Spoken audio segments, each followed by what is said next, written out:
It's Tuesday, May 17th, 7:32. I'd like to call this regular meeting of the Board of Finance to order. The first item on the agenda, actually before we get to public comment, I'd like to make a motion to adjust the agenda. We have one additional item that's going to be on the agenda to talk about a transfer related to Great Island and some of the work that the town's going to do in connection with that evaluation. I'd like to move that up after public comment. It's relatively short. And then also within the bonding resolutions, I'd like to move up the 3 elementary school projects ahead of the other 3, just so that we can get our guests out of here soon. So is there a second for that motion? Taylor, all in favor? Okay, thanks. So the first item on our agenda is public comment. Would anyone like to make a comment? Jen, has anyone emailed in saying they want to make a comment? Okay. We'll take that as no comments. So the first item on our agenda is going to be an item regarding a $45,000 transfer from the Board of Finance contingency to the professional services account related to some of the work that the Selectman's office is doing in connection with evaluating a potential purchase of Great Island. Kate? Thank you. Kate Bush, Town Administrator. As you know, we are in negotiations for the potential purchase of Great Island. And as part of our preparation and due diligence, we need to engage some consultants to do some work related to what the potential uses of the property are and environmental studies, a phase 1 environmental study, which is primarily about the soil, the earth, prior to signing off on everything. We didn't anticipate this in the budget last year, so I'm coming before you to request a transfer to fund the hiring of these consultants. I'm happy to answer any questions. When you say it's about the soil, what are we testing for there? They would be testing for any kind of environmental issues, things like, was there an oil tank and contaminants from potential old oil tanks, other types of things like that might be on the property. Yeah, to identify them. I'm sure this will come out eventually. Is there a current survey on the property? There are surveys, yes. Okay, all right, fair enough. Kate, related to have you identified a company that we're going to use? Yes, we have. And can you talk about who that is, and is this somebody the town's used before, or how we arrived at? We got a couple proposals. Ed Gentile, the Director of Public Works, handled that. The firm is GZA, and that's the environmental firm. I don't know that we've used them before. Ed was familiar with them, and he was comfortable with them. Okay. Is it standard, Kate, on the soil, or is there a Pardon? concern? Is it standard on the soil? Yeah, Just concern? yes it is, yeah. Okay. Okay. And they'll be doing the work on the potential uses as well? No, that's a different firm. Okay, can you talk about that one? West Stout. He has done work in town before and has done work for other town agencies before. Okay. And how are the costs divvied up between the environmental study work and the possibility of uses? The possibility of uses is actually the bigger part of it. Okay. And approximately how much of the 45? 40. What? 40. 40 for the uses and 5 for the environmental. Yeah. Okay. Roughly. We likely will eventually have to do more study at some point if we are successful, or prior to the possible purchase. We may want to do additional testing of the buildings, but that's a little bit more complicated. Mm-hmm. And Kate, with respect to timing, are they available to start right away? Yes. And what do you think the timing of their of the analysis, either on the soil side or the uses? Couldn't tell you that for sure. It will be pretty quick because we need to. We feel it's important to have that before we go forward with final decisions of asking for funding. Is it fair to say that that's within weeks? Yes, absolutely. Thank you. Okay. Any other questions? Okay. Okay, I appreciate the update. I know, the towns, these are sort of confidential discussions that are going on right now, so we're limited a little bit in terms of what we can say in public, but I think it's, obviously, if it was to move forward, it's a big purchase, and I think looking at all the potential uses and so forth are a, very important aspect of how we might ever consider that, so. Is there a motion to approve? Dan, is there a second? Rob, all those in favor? Opposed? Unanimous. Thank you. Okay, thank you very much.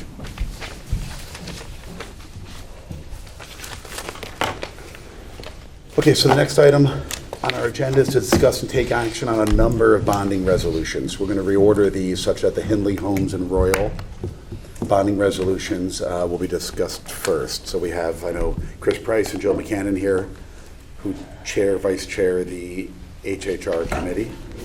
Welcome. Thank you.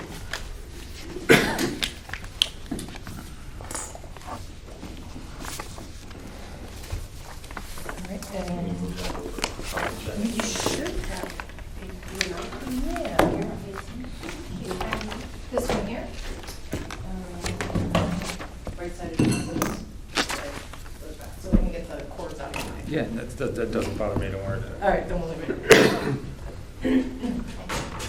And Chris and Jill, I start off by just saying thank you. I know you presented last night Yeah. at the Board of Selectmen, and I know you have another meeting coming up in the coming weeks with the various RTM committees, so I appreciate you guys yet another night being out Yeah, no talking problem about at all. this. Actually, I was going to ask, entirely up to you folks, did people get a chance to watch the presentation of the Board of Selectmen last night? And if so, up to you all if you want me to run through the presentation start to finish again, or if you got enough information that we can hit some of the high points, answer questions, jump to the punchline at the end. I'll do it however the Board of Finance wants. I'd go with the latter. Yeah. You didn't watch it? I did not see it. Then let's find it. Okay. I think some did, so maybe if you want to do maybe, I think Yeah. page flip, Maybe a little bit more accelerated On face. the tour of page. facilities, we also got a kind of a brief Yeah. on what was Yeah, going most to of us have happen. been through Yeah. the schools on the school tour recently. Yeah, So there's we more, have a yeah, sense there's, for- we hit on the schools and the physical aspects of the schools a little bit, that's certainly part of it, but sure.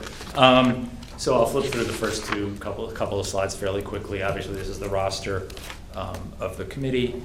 This evening, Jill's here with me, Dr. Adley's here, Dave Martin, who is our liaison to the Board of Finance, Sarah Newman, who is our liaison to the Board of Selectmen, who's been very helpful, and the Oxbridge committees, the whole Oxbridge committee has been very, very helpful, and Jill obviously also being a member of the Board of Education. Next slide are the various ex officio members of the committee, so you have that, for information. People have contributed from time to time as appropriate, and have been super helpful.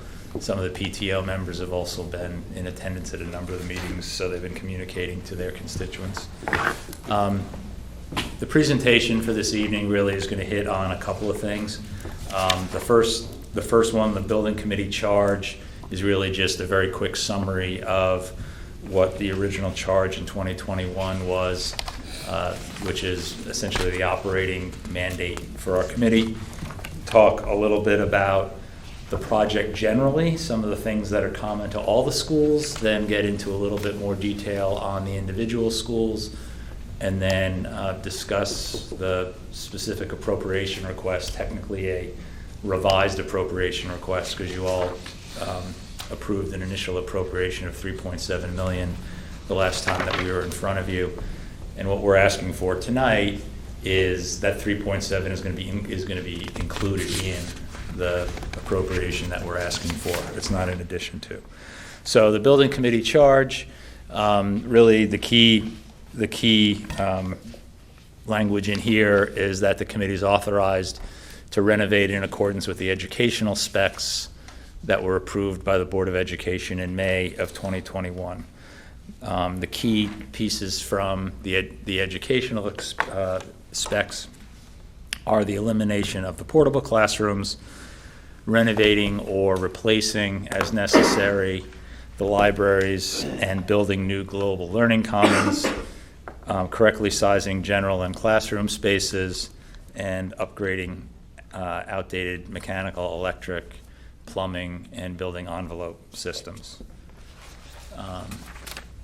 So like I said, first, some points about the project as a whole, spanning all the things that are common to all three of the schools.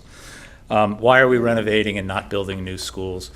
2016, there was a comprehensive existing conditions study done by the architectural firm of KG&D, which, fast forward a little bit, turns out to be the architect that we select, and we'll get to the process in a little bit, but turns out to be the architect that we selected to be the project architect for the 3-school renovation.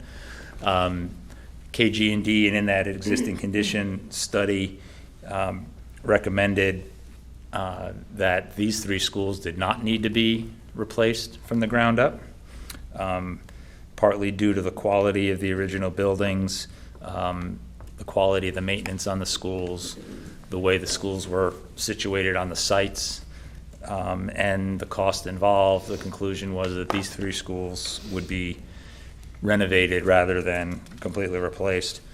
The one exception for complete replacement was the portables. They're past their useful life, and they need to be taken down and replaced. And as a result, that space needs to be replaced within the school envelopes.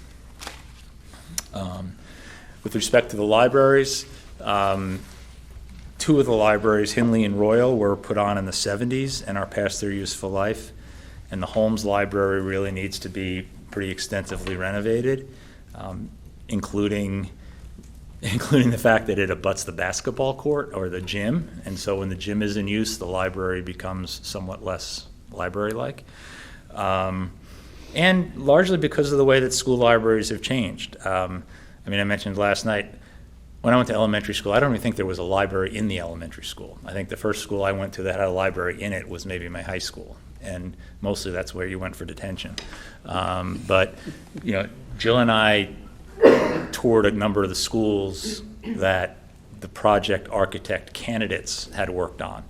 And to go into what are now these modern libraries that are now really more called learning centers or learning commons, they're extraordinary. They're open, they're airy, kids are learning, they've got multimedia, they've got technology, they've got books, they've got different places that they can sit and work. And so, we really want to create that kind of an environment for our students. There's a lot of technology in the new libraries that the kids are able to take advantage of. They can be reconfigured in a lot of different ways. The other thing that needs to be done is to reconfigure and right size the classrooms. Some of the classrooms,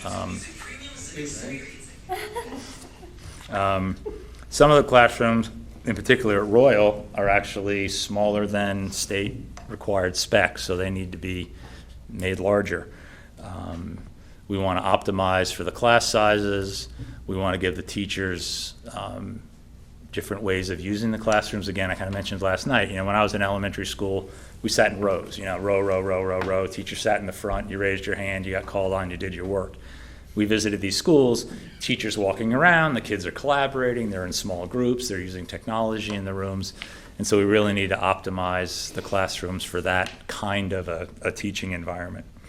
And also to create consistency, so there's not a sense that certain grades in certain schools are getting better space than others.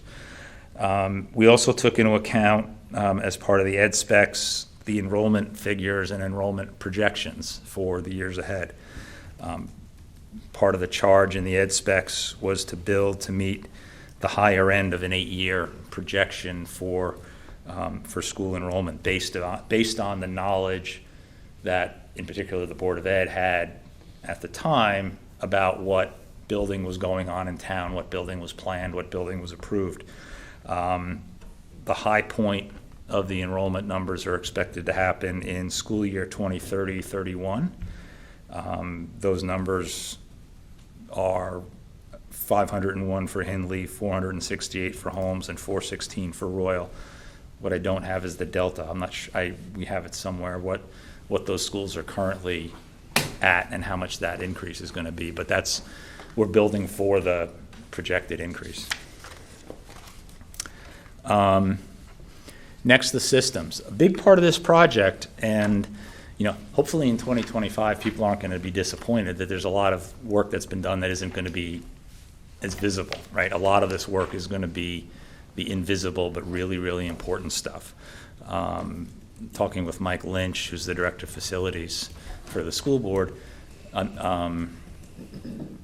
thinks up to 60% of this project is going to be mechanical and engineering work. It's going to be new heating, air conditioning systems. It's going to be upgrading electrical systems to allow these schools to be able to sustain the kind of technology that's being used now. It's going to be putting air conditioning in the schools. The schools currently don't have air conditioning.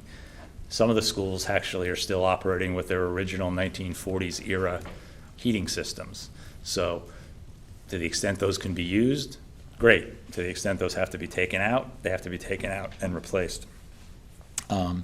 One of the things that is being looked at by the architects, for example, looking forward, is making sure that the roofs of the school, while we're not installing solar now as part of this renovation, designing the roofs so that they can receive solar panels if that decision is made as a way to provide sustainable green energy to the schools.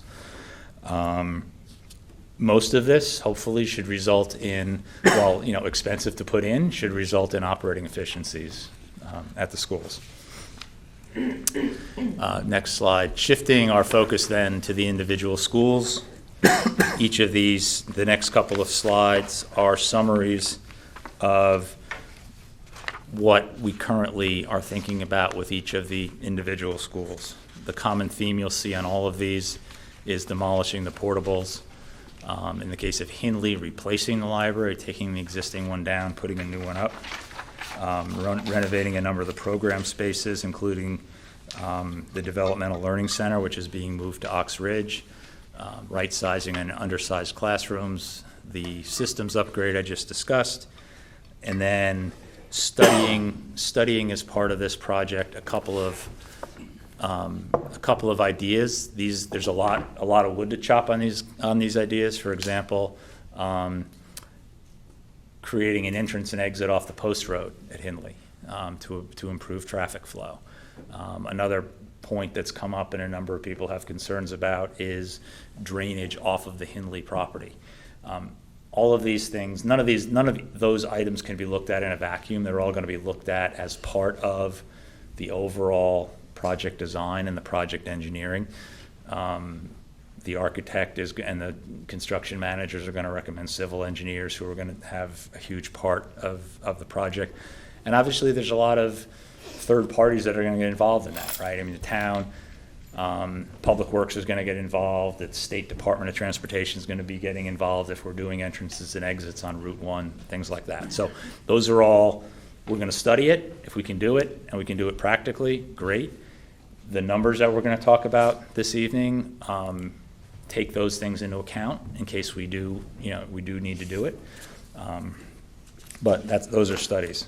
Holmes of the three schools, I think most of the architects seem to think that Holmes was probably, as it currently stood, probably the best platform of the three. So in Holmes, the library is going to be renovated. It's not going to be taken down and rebuilt. Same infrastructure and systems upgrade, looking at some potentially expanding parking, and then also, again, looking at the Curtis property, which is the parcel that's immediately to the north of the school, and whether that parcel can be incorporated into the school property and used as part of the school facility. Too early for us to make a recommendation or a request on that. Land surveys are being done. The land survey is incorporating the Curtis property. That's properties owned by the town. I guess it was acquired by the town a number of years ago. We need to find out, is it wetlands? Could it even be used? What is the elevation? What is the slope? What could be done there, right? Could that be the additional parking? We don't know. Could it be, is it sole use, maybe outdoor classroom space? All to be determined, but that's on the list of things being studied. Switching to Royle. Again, getting rid of the portables, upsizing and right-sizing classrooms. Royle's going to get a new library. That's a 70s-era library that's going to be taken down and rebuilt. Likewise, studying the possibility of revising the bus loop and adding some additional parking.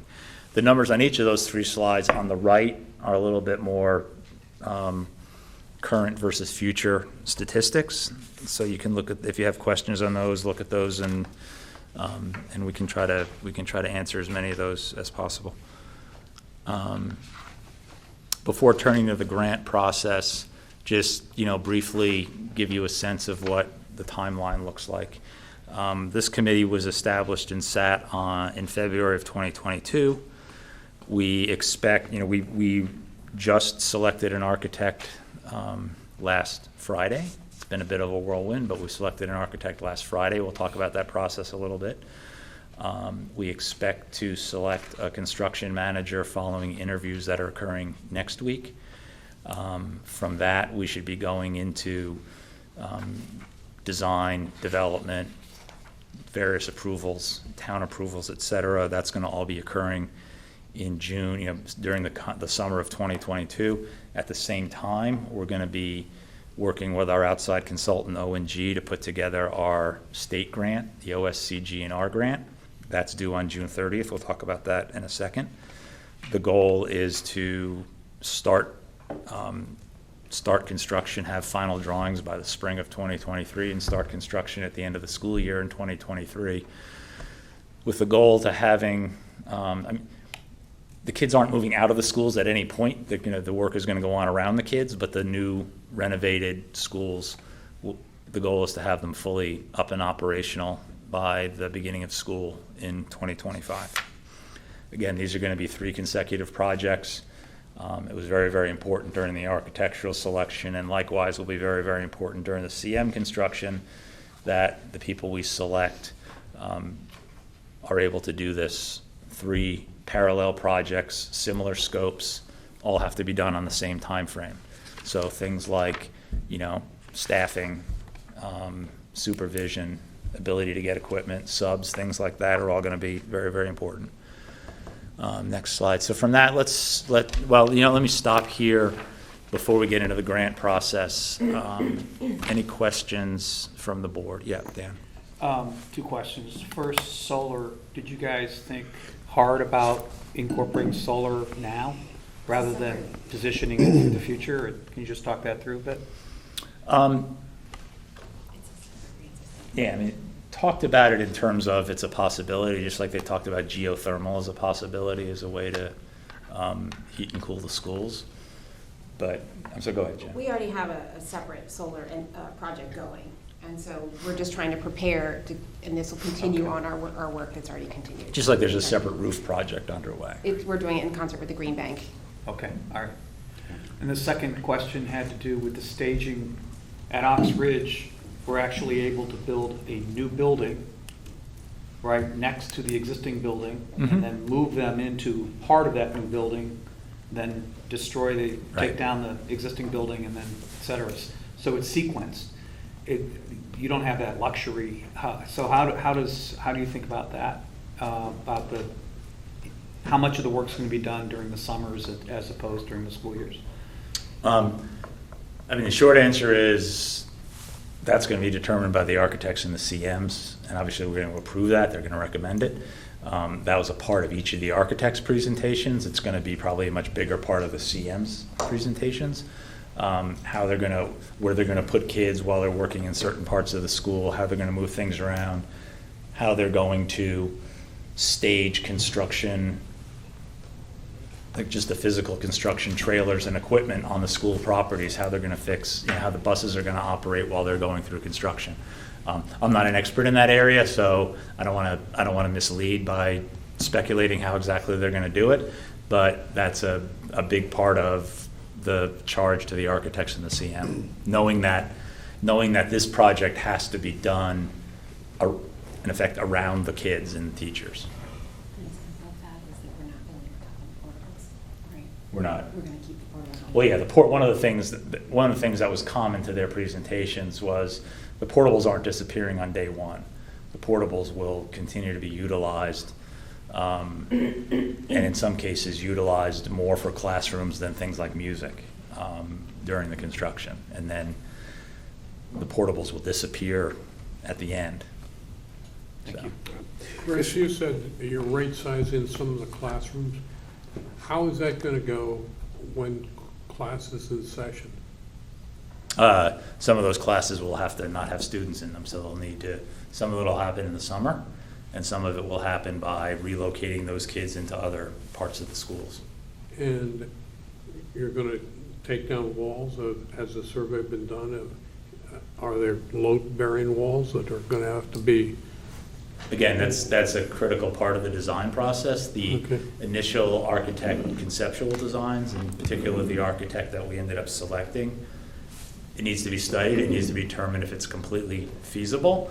But, for example, proposed what amounts to an expansion of a certain of the classrooms at Royle by building out windowed extensions, prefab windowed extensions that would be, in its simplest terms, bolted onto the school, but structural and strong.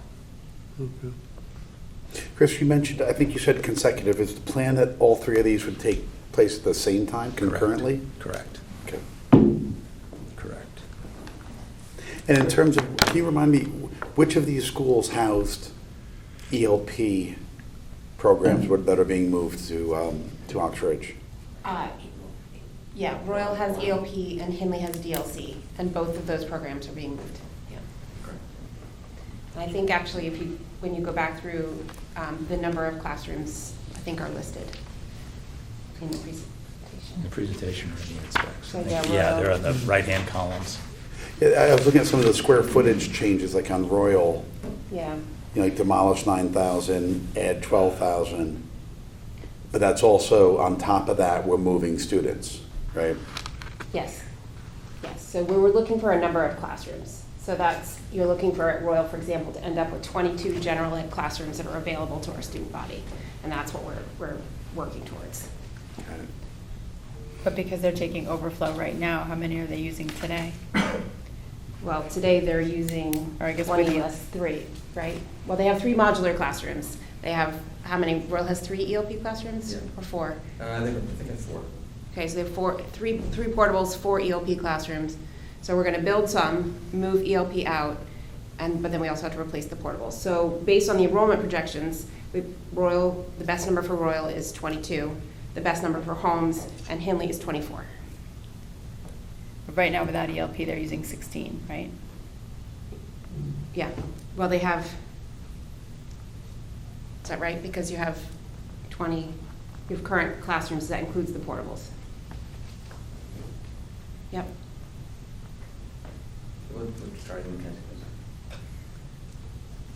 How many classrooms are currently in use? How many current general ed classrooms at Royle? Currently have 20 in use, yes.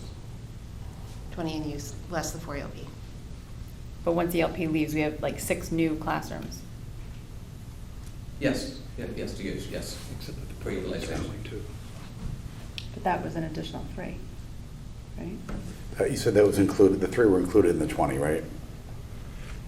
The 3, I don't believe the modulars are included in the 20, I don't believe. Isn't it 20 plus 3 is 23 minus 4 ELC, so that's 19 going to 22? I think that the modular is on general ed now, right? No, but they're still taking.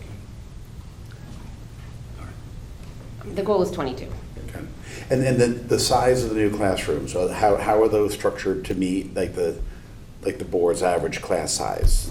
The bottom, mid, high? Because I think you mentioned, Chris, some of these classrooms, or we saw during the tour, extremely small. Yeah, I mean, some of them are per the architect, and I'm just sort of taking that on faith, per the architect, are below the state minimum specs. I think it's like 800 square feet is the state minimum, and some of them are smaller than that. So, or do the new sizes sort of fit inside of our class guidelines?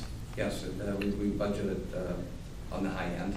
The budget is done for class sizes.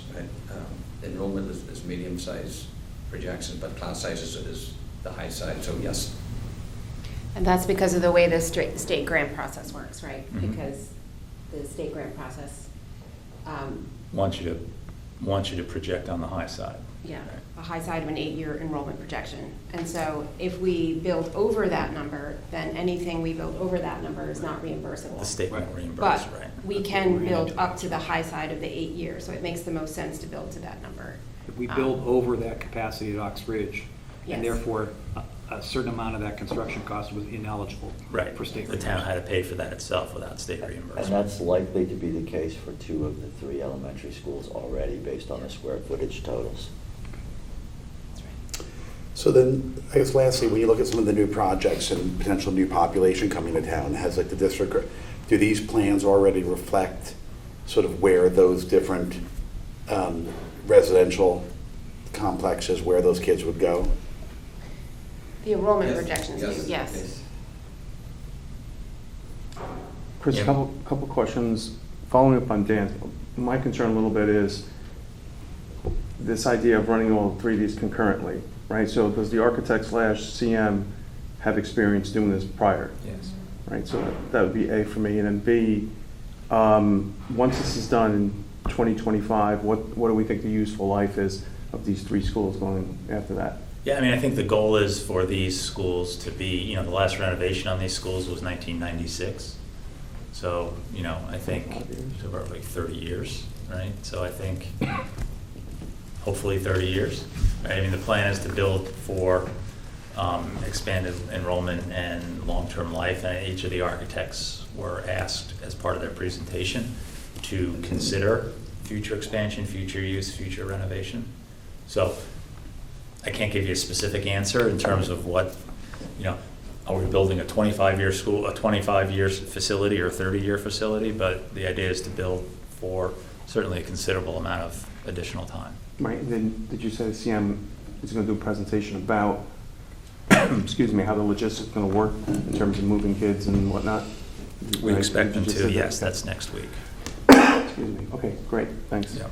And to the extent they don't, we'll ask them specifically, right? Yeah, I'd be curious. I mean, listen, I'm a finance guy, not an architect guy. I'm always amazed how the logistics work in this, right? Right. Moving Right. kids around, like, there's only so much time when you think about it, right? Maybe some breaks, definitely summer. Yeah, summers are but they're critical, full, right? I mean, yeah, These the are summer. full schools, it's not like they're half. Yeah. Like, I just go back to Dan's point a little bit, like, tearing one down, like moving everybody into one and then moving it back is one thing. Trying to do all this stuff, if you want to call it that, in one place is pretty extraordinary. Yeah, no, and we'll talk about that a little bit. I think that's one of those things that made the cost estimation, I don't even want to say budgeting, because we're not budgeting yet, we're estimating. That's one of those things that makes the estimation hard, right? Because unlike a brand-new project from the ground up, where, once you've started digging a hole, you know what you're dealing with, right? Here, each time you take down a section of wall or a piece of ceiling, you could discover something new that has to be done, right? So there's going to be a lot of that. Hopefully not too much of that, but that level of uncertainty is reflected in, and when Dave gets into the specific methodology of how we achieved the estimated numbers we did, a lot of that's going to be reflected in what's going to be basically a big contingency, right? It's just a we don't know fund, if you will. Right. Well, Rob, I can also tell you that the architect's presentation first had some pretty good ideas in terms of staging of the construction management areas. Some of the presentations actually show moving the staging to keep the construction away from the kids and away from the traffic flow for the parents. So you may see where, for the first year and a half, the staging is on one side of the building, and then it moves to a different location. Yeah. So. Anything more about the projects before we turn to the grant? Mark? You mentioned contingency. What portion of the total construction cost represents built-in contingency? I think in the neighborhood of 10%, right? Yeah, something like that, yeah. I'd have to add up the exact numbers and calculate it. I didn't do that, I'm sorry. But there's a design contingency built in, there's a construction manager contingency built in, there's the owner's contingency built in, and they're all at 3 different. And then there's an escalation factor, which is just Yeah. accounting for effectively inflation. I thought all that totaled about $9 million, didn't we? $9.5 million. $9.5 million. Yeah. Yeah. So Yeah, so- well in excess of 10% when you Below include the 10%. escalator. Because the escalator's already at 8%, Right. Yeah. Right. so. Well, to give you a quick idea, the things that were different from Oxbridge, the design contingency is in at 10% for this project, and it was 8% for the Oxbridge project. Why don't we tell you what, if it's easier for the, why don't we just You know jump what, to? I'll do that. Why don't we just do that now, right? Because a lot of the stuff is, we've already just been talking about, right? We just talked about unknowns, we talked about, we're gonna try to manage costs as best we can. But why don't we go right to how we ended up building the appropriation? Just before we do, a quick question, again, heating up on Dan's earlier question. Have you thought about has government, federal or state, given guidelines as to when they expect the phase out of fossil fuels? And if these buildings are supposed to last 30 years, Yeah. are you going to be able to effectively? Yeah, all the architectural presentations addressed, and we think the design, as we get more and more into it, is going to address sustainability and possible conversion away from fossil fuels. I think the My government. expectation is, at least initially, these are going to continue to be fossil fuel heated schools. But, I'm sorry. I think, didn't the governor just sign something this afternoon, I making it don't- a law that, in terms of by 2040, fossil fuels need to be out of homes?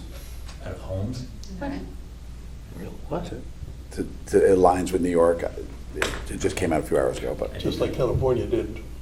Yeah, New York did as well here. So one other question, just in terms of like the whole projects, and I know we talked about this like a year and a half ago, 2 years ago in terms of budgets, but have you guys looked forward in the capital program for each of these schools to see anything that's next to, attached to, on top of any of the work that we're doing, to see if any of that should be brought in? Any more of that should be brought into these projects? That's all being done. The board will have to go back and look at what within the capital projects and what should be built into this so that we're not duplicating or missing. Yeah, so there were 3 inputs, right? There was the master plan, the building condition survey, and the capital plan. Yeah. And then those all rolled into the 2021 study. That was the baseline for the educational specs, which are the baseline for this.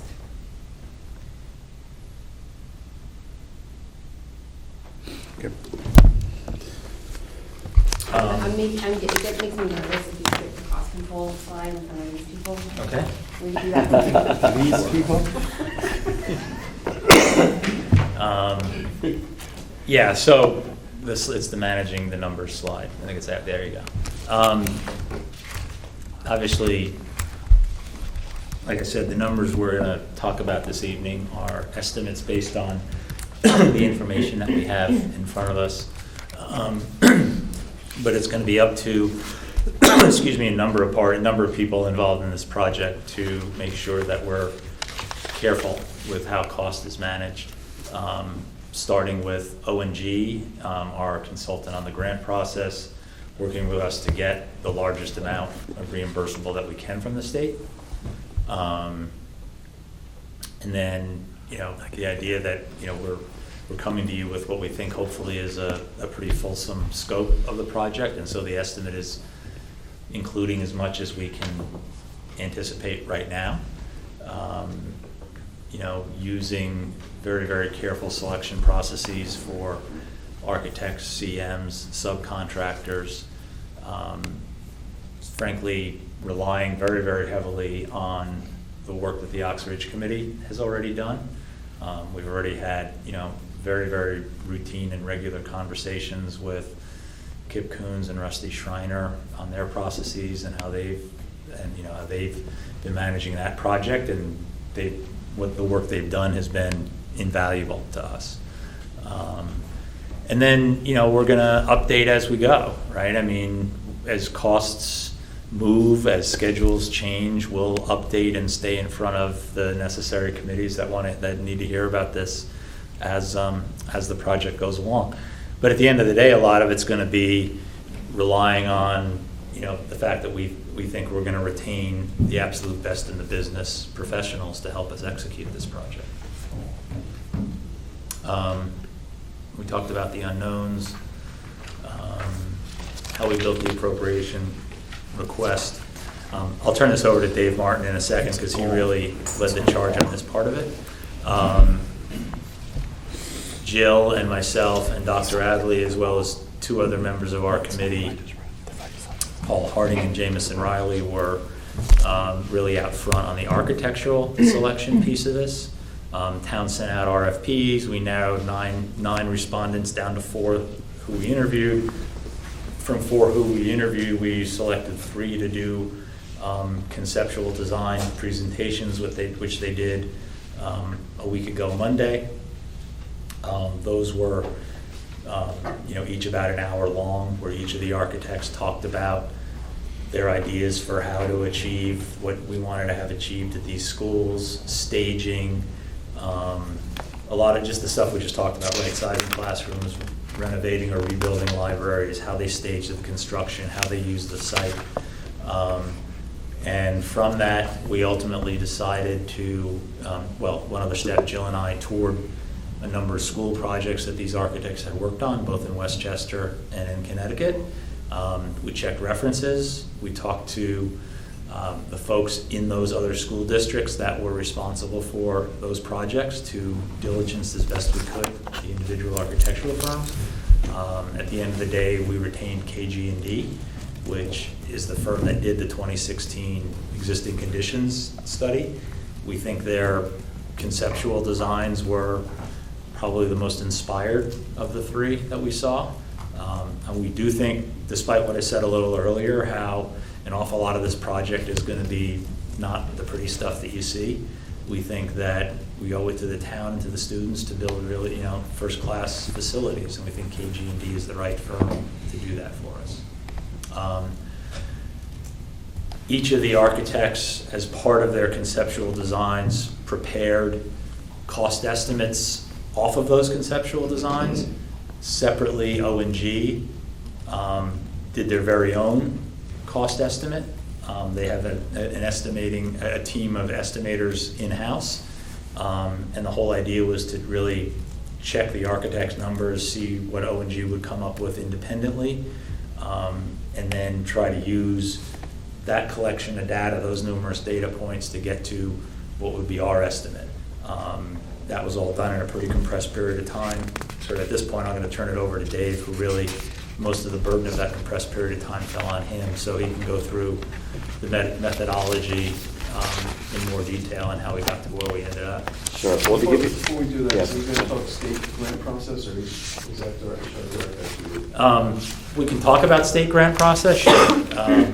Go ahead. Has it changed at all? Like, reading that second paragraph, whatever bill that was signed in 2015, I'm trying to understand how, I guess, high level here, how is the grant process done? Because I just read that Norwalk's High School got 80% paid.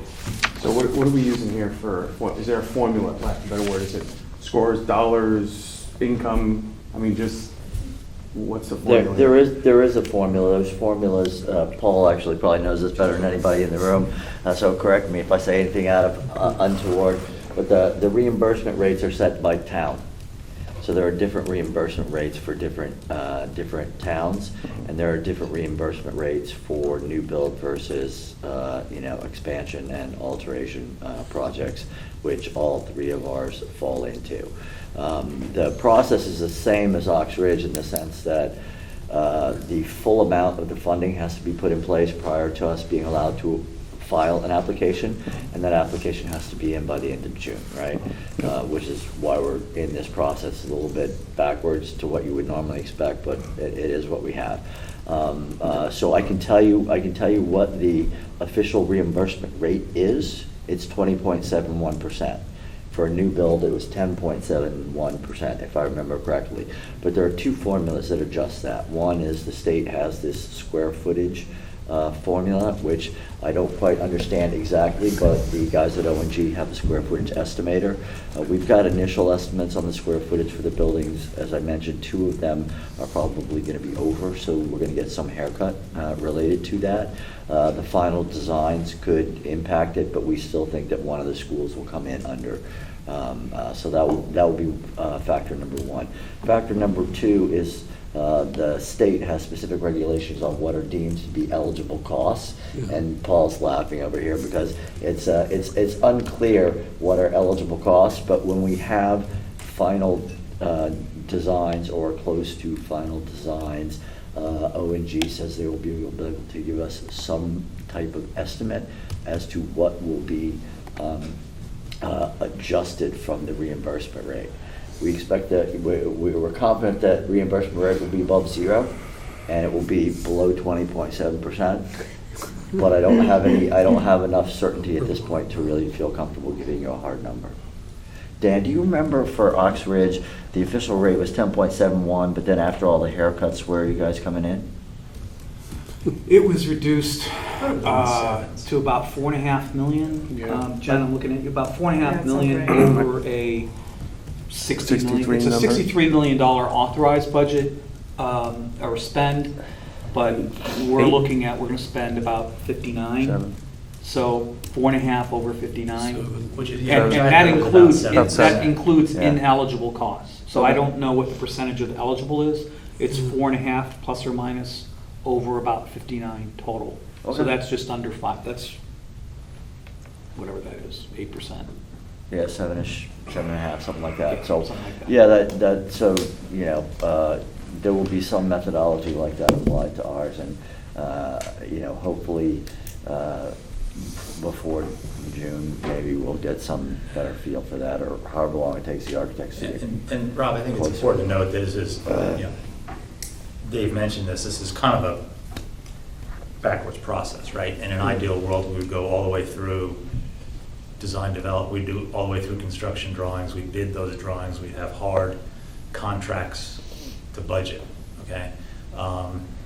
Unfortunately, we have to go to the state by June 30 this year if we want to be able to have state funds available to start construction next year.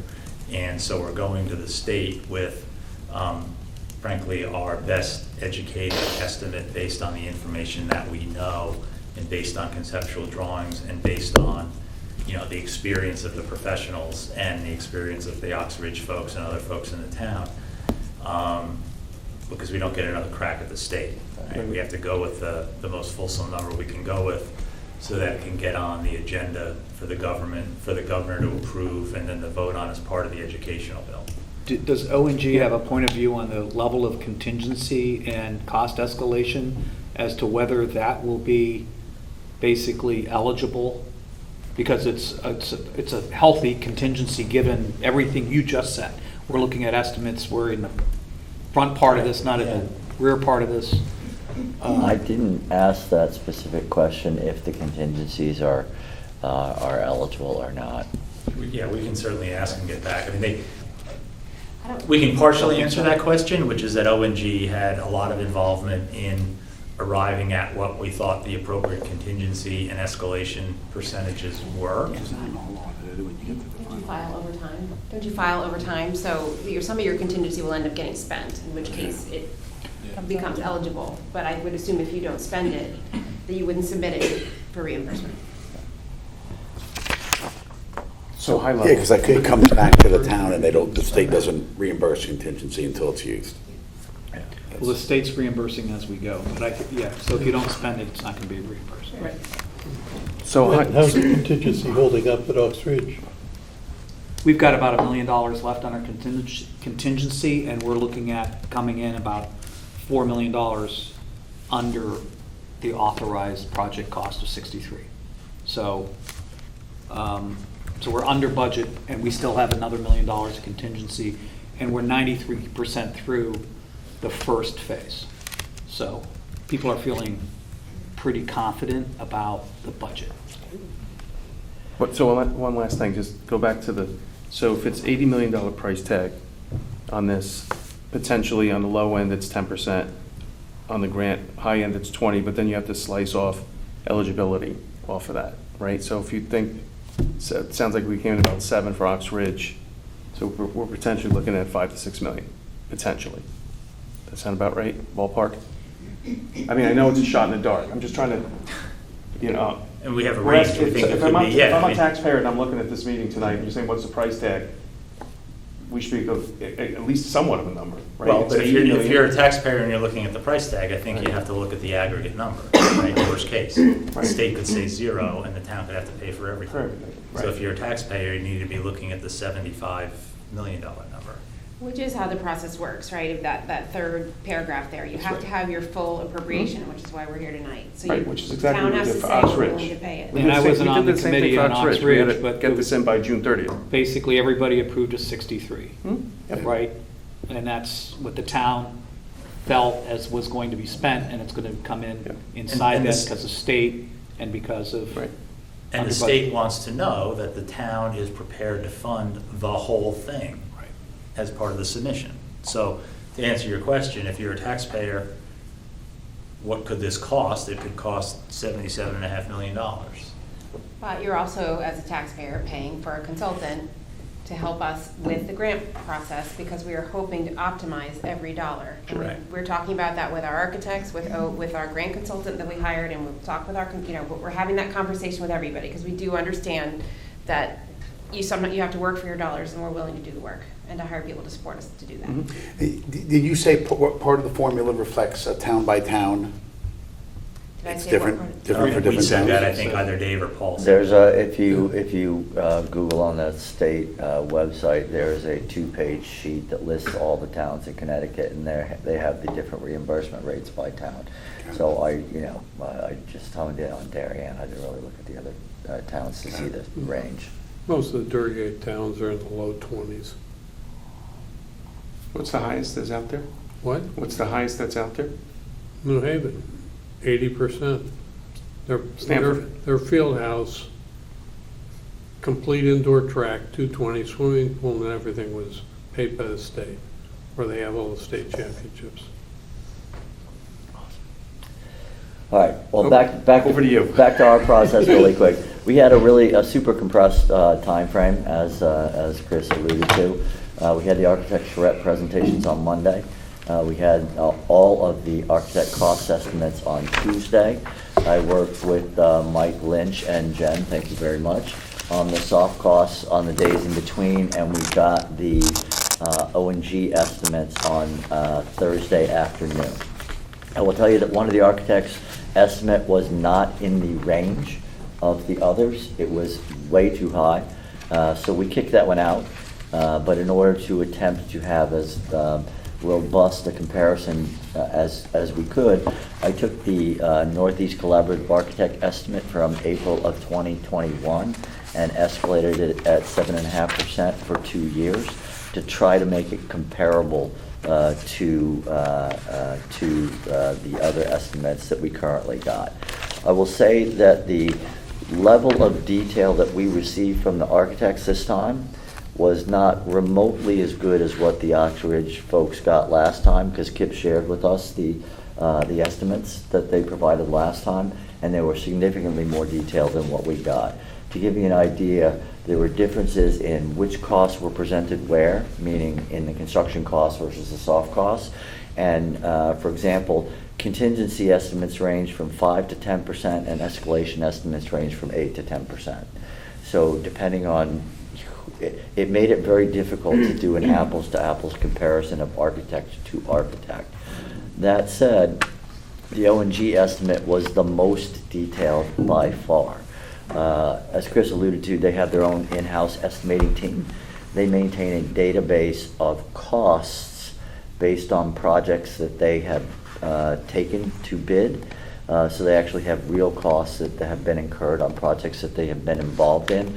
And then they use those in conjunction with talking with the architects about the designs to come up with their best case estimates. And that PDF that we sent around shows you the 2-page estimates for each of the schools, broken down by construction costs, other hard costs, and then the contingencies, escalation, and soft costs on the second page. So we leaned more heavily on O&G's estimate because we felt more comfortable having the extra detail, if you will. And then the total cost summary sheet that Dan and I spoke about today is basically by school, by source of the estimate. So the first column is the Northeast Collaborative numbers that I escalated for 2 years. Then there's KG&D, who we actually hired as the architect. The next one, P&E, is Perkins and Eastman. And the last one is the O&G estimate. And then there's what the committee is recommending on the far right, the HHRBC number. And then you can see for the requests that we made, we took the HHRBC numbers per school and rounded them slightly to the next highest normal rounding procedure. And that's where we got to the 77.5.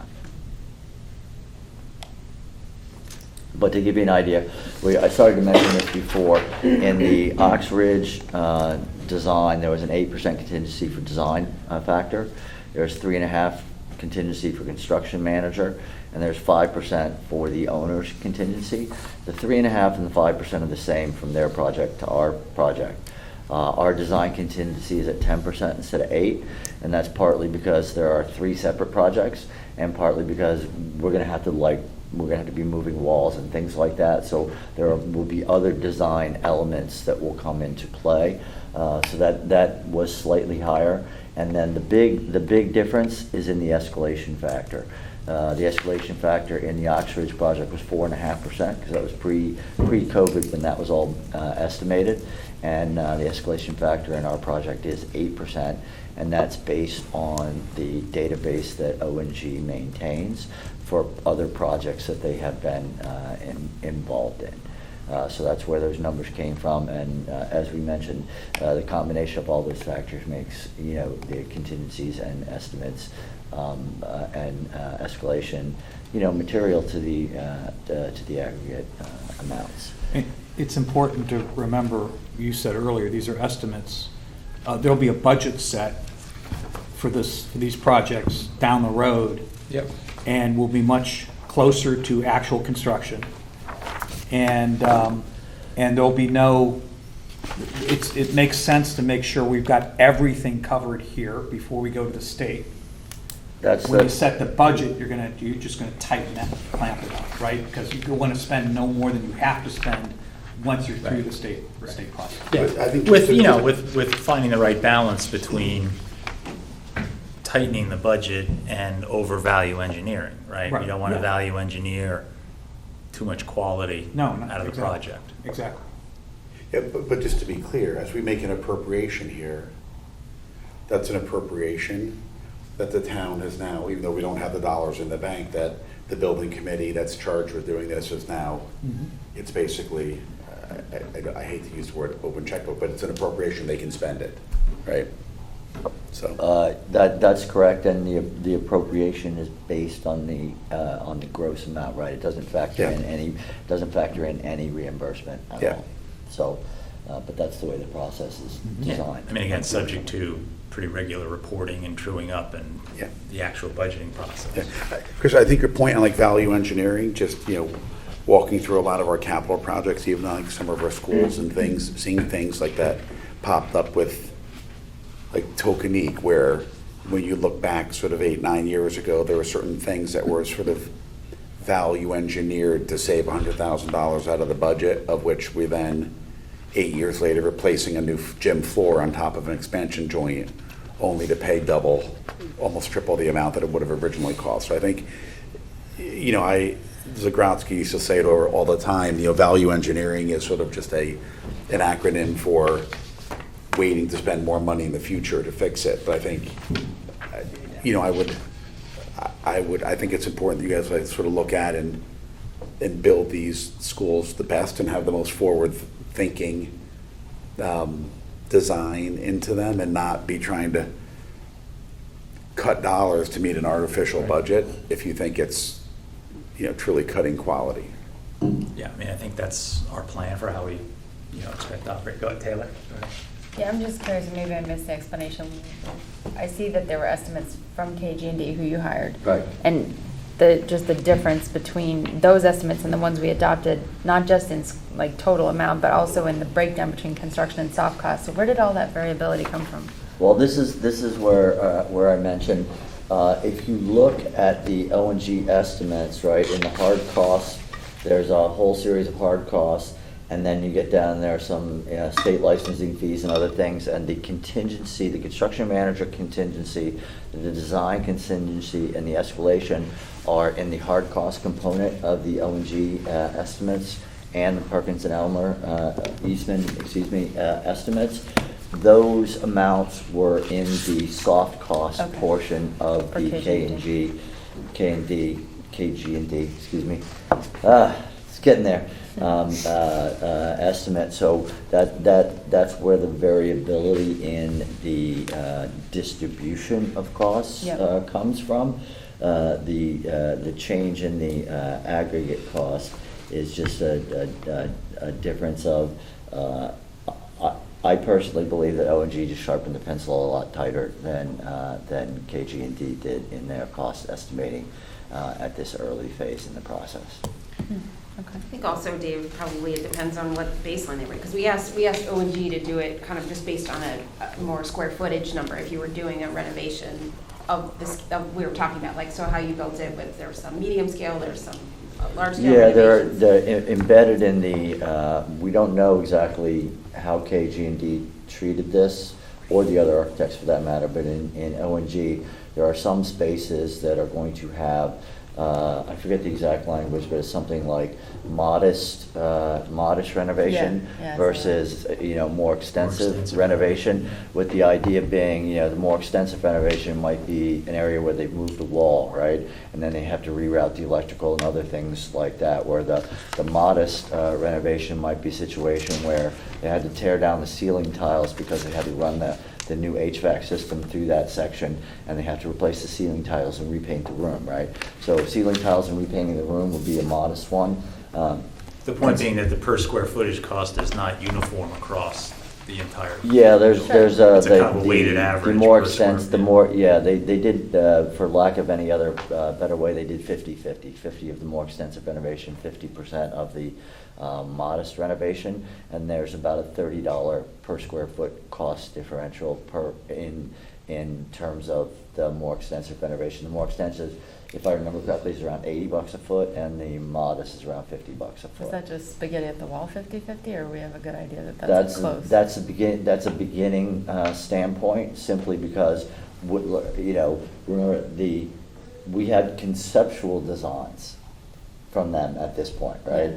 We don't have actual building designs, so it's a little bit hard to know for sure. Those will evolve over time as the. Can I correct your language a little? Yeah. We don't even have full conceptual designs. Right. We have what the architect has Schematics. presented to us. Well, the architect has presented us concepts, but as a building committee, we haven't agreed to those concepts. Right. So at this point, we're trying to cost out with a variety of different concepts. So just so we're clear, because the next thing the building committee will do will be to come up with actual concepts. And then design And maybe a development. blend of the different architectural schemes. And We may take some from the different architects. The estimates will evolve each time. There's a new set of plans, and O&G will re-estimate for us. And I already set up the spreadsheet to track the evolution of those estimates, so we'll have that data.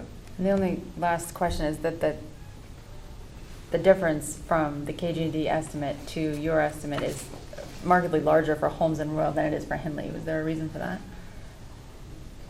It's probably just based on what KG&D was using it as its assumptions versus what we were, like how they conceptualized the design. I mean, I think the three conceptual designs were pretty different in terms of what they took on. So, all of these, what we were really looking for is how these three work together. And ultimately, just to come up with the best strategy. because of where we are in the process, right? Because we are Yeah. pre-conceptual design for any one, so it's impossible to say exactly why O&G would be different from KG&D, although we might like to.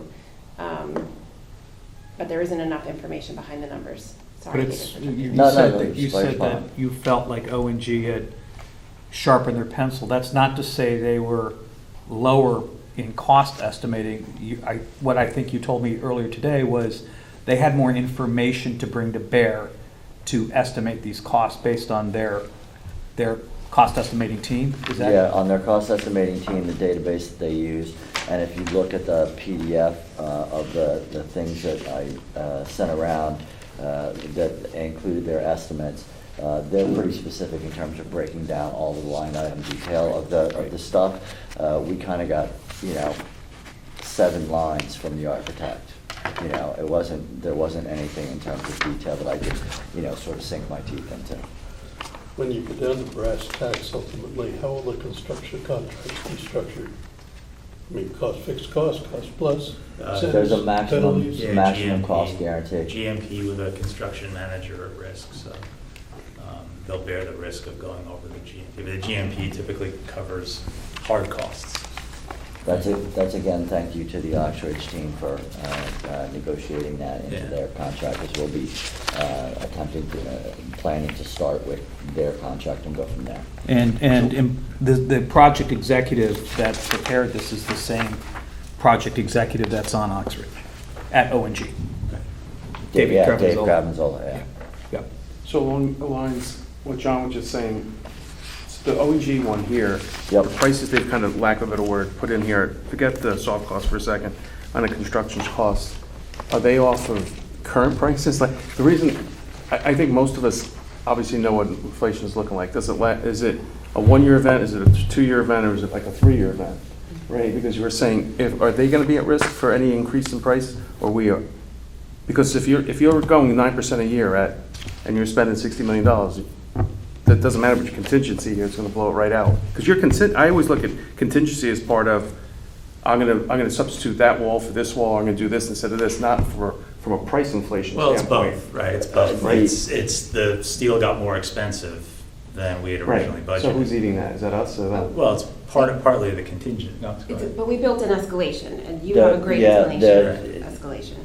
The way that the escalations work is O&G prices escalation to bid date, meaning all the subs submit their bids, all the subs put their own escalation into their subcontract, and all of those things summed up together will be, the construction manager will be on the hook for the guaranteed maximum price for any overage, because the construction manager has to manage the bids from the subs. And so that's, So it's those sitting- bids, and the bids are expected to be, next spring. So my recollection at Ox Ridge was the subs can come back to the construction manager, and they can come back to us if their costs accelerate more than 10% over their bid price. This is so once they bid, a sub is bid, they have protection. They don't have any protection up to 10%, but over 10% costs go up, there's an opener. But we didn't see any of that at Oxbridge, not yet. We still have another wing to do, but. Right. But my recollection is there is an opener if costs go way up post bids. Yeah, and that's all I'm asking, Dan, is, we haven't seen this inflation in 42 years. And that's why right? you have Right. contingencies and allowances, and if prices go up, then there's value engineering, or there's, come back and. Or we come back. Or you come back and get another authorization, yeah, exactly. Yeah. Yep. Okay, thank you.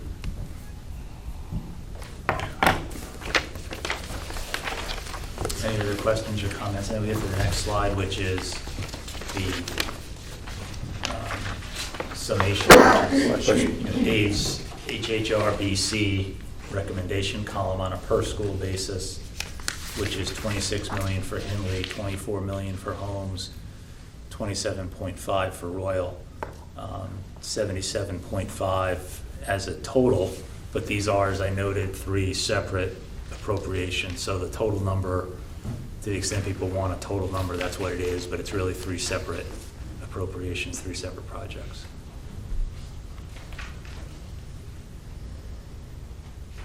So is it 77 and a half or is it 79? It's 77 and a half. What happened was late yesterday afternoon, Jack Davis had actually asked me to do some comparison work about the cost in his projects versus Ox Ridge. And when I started to dig into it, I found in the O&G cost estimate sheet, what I will presume is an Excel spreadsheet error where the individual line items did not match the sum. They did not sum to the subtotal of one of the components. So we had to get that corrected sort of late in the day yesterday, and it ended up being $2.5 million less. So, and that's O&G has signed off on that. Yeah, the mistake. new PDFs that you have reflect the $77.5 million number. Somewhere Jack is smiling right now. Yes, you Good point. That's why there's a finance guy in every committee. Where's my, let me get my phone here. It's going to blow up soon. Thank you very much. Any other questions for us? Yeah, but there's some appendices on the back which are like the architectural process and things like that, but that was the meat of the presentation. Thanks, Chris. I know you did 2 nights in a row. No, it's okay. Well, We're lucky to have Chris. Yeah. It's a team effort. Yeah. Oh, we have next steps. Do we have a Yeah. motion? Yeah, wait, any more questions on this? Yeah, what are the next steps? Yeah, we've sort of gone through those over the course of the presentation, right? So, depending on how you guys vote this evening, we go to the RTM, to the Finance and Budget Committees and the Educational Committees of the RTM, to then get permission to go to the full RTM for June 6th to pass resolutions for this increased appropriation. We expect, like I said, shortly before the RTM meeting to have selected a construction manager. And then, we really dive into the design process. So, and then submit our grant proposal, grant submission application to the state by no later than June 30th. Thanks. Thank you, guys. Thanks for your time. Thank you. It's okay, I'm gonna hang around and wait till you vote. Yeah. Okay. Well, Are you voting all together? we won't leave you waiting too long. We'll do this right away. Yeah. So, I guess let's do these one by one, right, Jen? Just for the, Right. so it's clean for the bonding. So, the first is a resolution to increase an appropriation for the planning, design, renovation of the Hindley Elementary School from 1.4 million to 26 million. Hey, And Jim, before we do that, can I just ask one last thing? Yep. Just on the schedule we should put out for debt impact. So the highest we're going to get is 137. Am I reading that right? Sorry, on page 9 of 10 of the attached.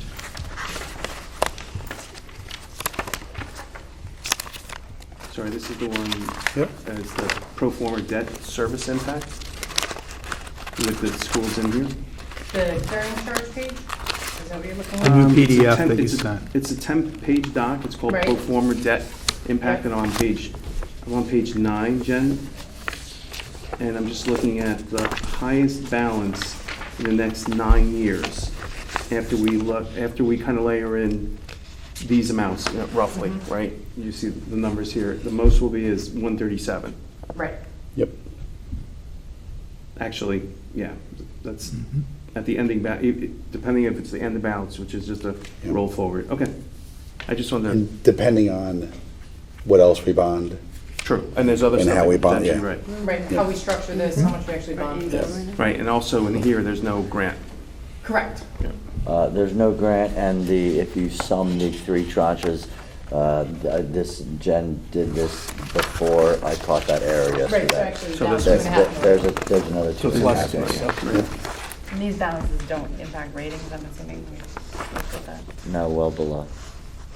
Well, any debt that we add and how you choose to structure it can impact our rating. It will be reviewed when we do a ratings review when we actually go out. But these are Wow. comfortable within most These, yes. metrics, or all metrics, these are comfortably within AAA metrics, right? And the grand list goes up, is there a 1% on that, or it looks like it's a small amount? Mark, it doesn't assume anything fancy for like the redevelopment projects that are Yeah. coming on or anything like that. Mark has assumed 0.5% growth from In- 2022 to 2029. So pretty conservative. Which is like slightly below what our normal Yeah. year-to-year growth is. So we're coming into a new reval, right? When's the next reval? Yeah. Well, it's Yeah, next we're October, gonna but start that. keep in mind the reval, well, it doesn't change the tax, but all that does is sort of readjust the tax burden Yeah, among. it shifts it amongst Yeah. properties, got it. But I think, I think when you look at, the important thing, we look at the overall level of debt, but we also look at the amount of debt service that we pay each year as a percentage of our overall budget. That's gone down just because our budget has gone up, but I think this, depending on how we structure this, or I should say, we should be able to structure this depending on what else happens, to preserve a AAA. Our actual realized grand list growth rate has been what, roughly? This year, we were a little over 1. We've been around 0.7, I think, prior. But we will have the redevelopment projects coming on, and that should bump it above the natural grand list growth. If you're interested, as Jim was saying, managing our debt service as a percentage of the budget, that's the last page in the file that Rob was referencing. It's our carrying charge. And assuming a 3.5% budget growth each year, where debt service as a percentage of the budget was 6.7% for fiscal '22, we reach a high of 7.4% in 2027. But to be clear for those in the room, 3.5% is not budget guidance. Yeah, I was right, waiting For for year that. after year, I just want to make sure that we're on TV, that is not budget guidance, right? Okay. Yep. Did I say that? Thanks, Jim, I wanted to point it out to the board, just in case Yep. everybody had seen that it's a pretty reasonable number. And this is only pro forma for the 3 schools, not, tonight we're going to be approving a few other bonding resolutions. Right, those are Which are very smaller. minimal and. Yeah. So, okay, so if there are no other questions, kind of to the first resolution, a motion to approve a resolution to increase an appropriation for the planning, design, and renovation of the Hindley Elementary School from $1.4 million to $26 million, and authorize the issuance of bonds and notes to finance the appropriation in the total amount of $26 million. 26,750, or is it 26? It's 26 now. The That's original the old one was one. 26, I got the old one. 26.50. Okay, thank So- you. Revised is 26. Got it. Yeah, so to be clear, it's Hindley, and it's $26 million total, an increase from $1.4 million. So moved.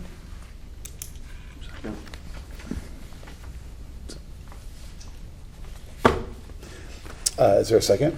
Rob, all those in favor? Abstain, or against, abstain, so it's unanimous.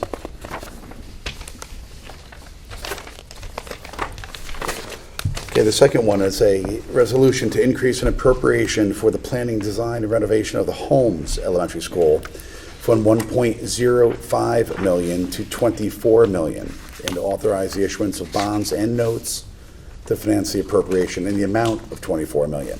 Do I have a motion? Taylor? Rob, second? 24.5? 24 even. 24 even. We've got the old That- resolutions in 24.5 our was packet. the previous amount. Yep. So again, this is Holmes, 24 even, up from 1.05. Second? Okay, all those in favor? It's unanimous.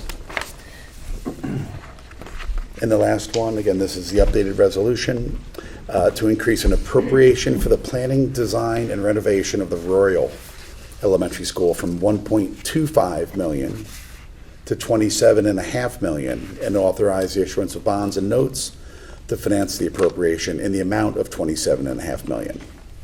Do I have a motion? Taylor? Paul seconded. All those in favor? Unanimous. Thank you, everybody. Yeah. Thank you. Mayor? Yeah. Just want to say thank you, and I also just want to recognize publicly David, Chris, Jill, and Sarah for all of their work as representatives of the committee, the other committee. They've done a tremendous job, and I just want to reassure you that there's much excitement amongst the staff and amongst the parent community for these particular projects. For instance, when the portables go down, you'll have new music areas for the kids to learn, so it all trickles down to buildings that really will serve the community for years to come. But anyway, thank you for your support, ongoing support particularly for the kids that will learn the environment. Thank you. Thanks. I think this has been discussed for about 10 years, and it's nice to see it moving forward. Thank you. Thank you, guys. Is Captain Chris now? Is it Captain Chris? Yes, on Sunday, but. Awesome. Oh, what? Got his, Thank you, David, on the work on this. You're welcome. Okay, so there are 3 other bonding resolutions we're going to pass. These are all things that were part of the items that we took out of the Board of Selectmen and Board of Ed capital budgets, and we are recommending to the RTM to budget these. So these resolutions, along with the others, will go to the RTM to approve, because these were effectively taken out of the budget that they passed last Monday.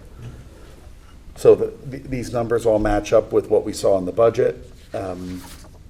I checked Jenny's spreadsheet. I assume we're all copacetic that these match up. Yes, the only Yep. difference that would be in there is inclusion of issuance costs. Yep. So the first was, we'll do these each individually? Yes. Okay, the first is going to be for a bonding resolution for $120,375 for a sidewalk installation project, and authorizing the issuance of bonds and notes in the amount of $120,375 to meet said appropriation. These are for effectively new sidewalks. Dan's motion, Paul seconds. All those in favor? Unanimous. This next one is a bonding resolution appropriating $752,350 for the 2022 sidewalk repair and replacement project, and authorizing the issuance of bonds and notes in the amount of $752,350 to meet said appropriation. Dan moves, Rob seconds. All those in favor? Unanimous. And the last one's a resolution for $451,110 for the Darien High School track and jump areas project, and authorizing the issuance of bonds and notes in the amount of $451,110 to meet said appropriation. Paul moves, Dan seconds. All those in favor? It's unanimous.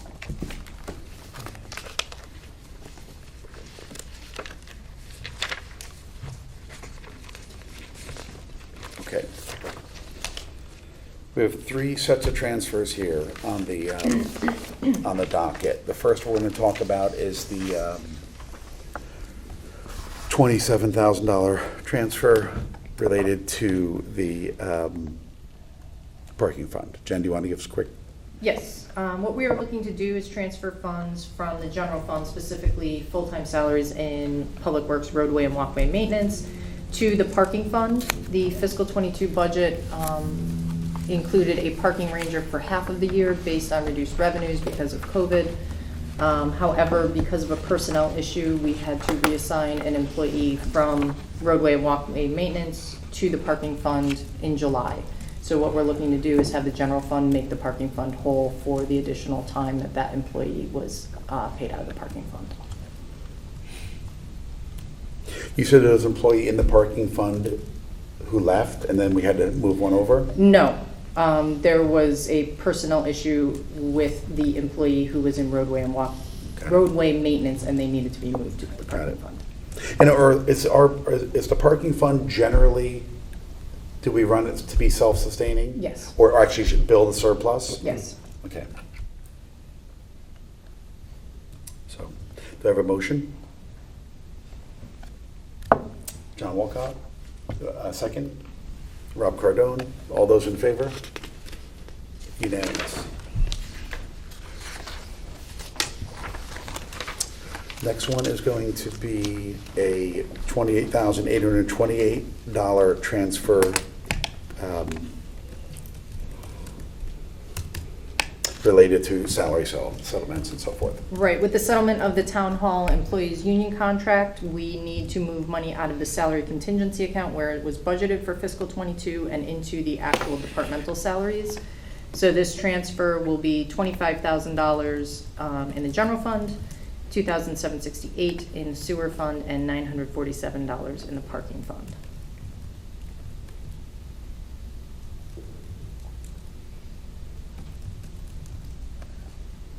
Jen, just curious on this, I just noticed the last one.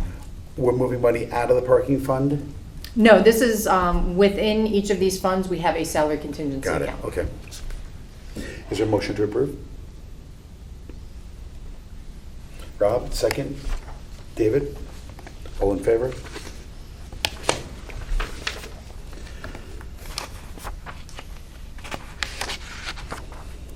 And the last one is related to debt service. Right, we talked about this during the budget, where the fiscal '22 budget assumed a 6-month interest payment on the new debt issue, which we did not have to pay because we issued after January. So what we are left with is $294,286 in the fiscal '22 budget that we do not need for fiscal '22 debt service. And what this transfer is looking to do is cover the issuance costs associated with the February 2022 bond issue, and then move the remainder to the debt service fund in fiscal '22, and then it'll come back in to support debt service in the general fund in fiscal '23. So this is one of those things, along with some of the surpluses from the Board of Ed budget and Board of Selectmen budget, where there were funds that we did not spend this year, we slid them forward to next year, all of which helped us lower a higher level of spending down to a 2.3% mill rate increase. So, do I have a motion? Paul, do I have a second? Rob? All those in favor? Unanimous.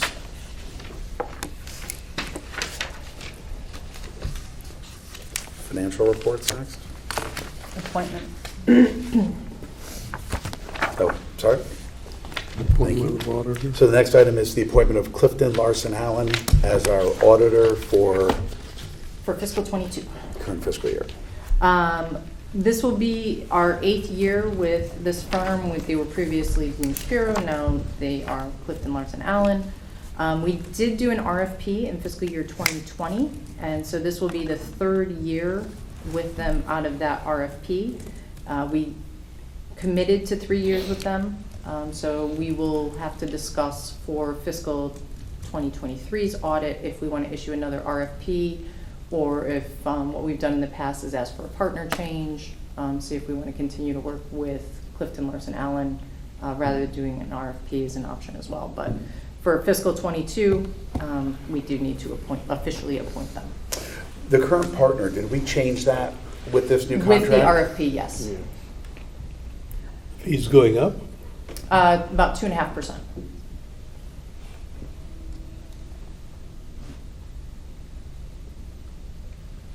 Is that not to be confused with budget guidance? That isn't steel prices. Maybe you'll think about Maybe, that. okay. I like that number. It's within guidance, Yeah, so. Exactly. I mean, I don't know, I can tell you, this is the last few years between Rob, myself, and Taylor on the audit committee, and Jen working with them. I think they've done a great job. Yeah, I don't see any reason why it would change. And next year, he said, Jen, we got to worry about the 3-year roll-off? Right, we can continue with them Yeah. on an annual renewal, or if the audit committee or the board as a whole decides they want to do an RFP, we can do that. We can talk about that in a few months, but just as a caveat, in fiscal 2020, when we did it, it was the beginning of the pandemic. We issued a couple weeks before everything shut down, but they were the only ones who responded to our RFP. Right. If we were to do, in a year, if we were to do a longer than 1 year renewal, would we get a rate increase? We could negotiate a rate increase for giving them a longer than 1 year contract? Yes. Right, okay. Yeah, to Jim's point, I thought they did a fine job. And were they exclusively remote? They weren't on, were they on premise at all, or was it just at the end? Fiscal 2020 was exclusively remote. Last year they were on site, and this year they're planning to be on site. Okay, Okay. yeah, no Is there issues there. Motion to approve? Rob makes motion. Have a second? Taylor, all those in favor? Approved.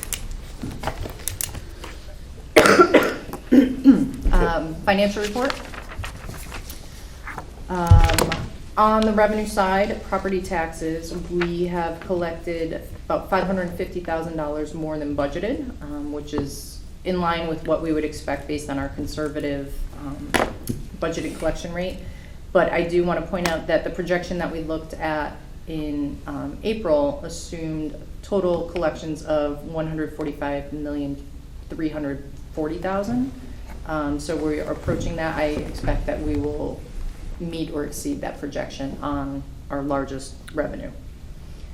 Going down the list, other revenues, we've taken in 99.95% of budget. Most of that is due to parks program fees. They've collected almost $1.2 million through April on a budget of $665. After the year ends and they know what their total program revenue and their total program expense is, we will be coming to you to appropriate that excess program revenue to cover the excess expenses. Intergovernmental revenue is coming in as expected. On the town clerk, excuse me, they've collected just under $500,000 over budget. And this one on the projection, so they've taken in about 2.1 through April. Our projection assumed $2,876,000. So we may fall a little shy on this one, depending on what the May and June real estate transactions do. Last year at this time, they were at $2,253,000. So we're a little bit behind where we were last year, but still well over budget. Jen, could you repeat that? What did we assume for purposes of developing the surpluses? $2,876,000. Where did last year's number end up? Do you know? 3.1 or 3.2. I think they basically doubled the budget. 3.1 or 3.2, so we were at 2.8 budget, or not budget. Projection. Projection for the surplus. Right. And we're at 2. No. We were at 2.8 as the projected total revenue. Yeah. Right. Yeah. For purposes of calculating the estimated surplus. Yes. Right. So we may fall a little shy of the projection on that one, but I'm not that concerned. I think we're going to make it up in other places, particularly looking at building permits. Year to date through April, we've collected $1,235,000. Our projection, the April projection, was $1,360,000 for the year. And in the side note, you'll see that through April, we had received $147,000 of redevelopment permit money, but we've taken in an additional $144,000 in May. So our year to date right now, as of today, what we have posted is $1,421,000. So in building permits, we're definitely going to exceed the projection. I think we'll exceed the projection on property taxes. I think we'll be a little low on town clerk, but I think on other revenues, we'll be able to make up that difference. Are we going to exceed the projection on parks? I know we're way over budget, but are we going to exceed the projection, do you think? Or is it kind of I don't flat? know, because when we exceed the projection on the revenue side, we're also going to exceed the projection on the expenditure side, because they really do go hand in hand. More registrations means more revenue. But there is a delta. I think we assumed about a $275,000 delta. Yeah, that sounds right. Yeah. That's Okay. probably conservative. Okay, all right. So overall, on the revenue side, I think we're in very good shape. On the expenditure side, things are going as expected. We do continue to carry some vacancies in the police department and in some other part-time positions in different departments. So we're continuing to have those surpluses as projected. Any progress on those vacancies in the police department? I think they have hired 1 or 2 officers, or are in the process of working on that. I believe there were a couple in the works. Thank you.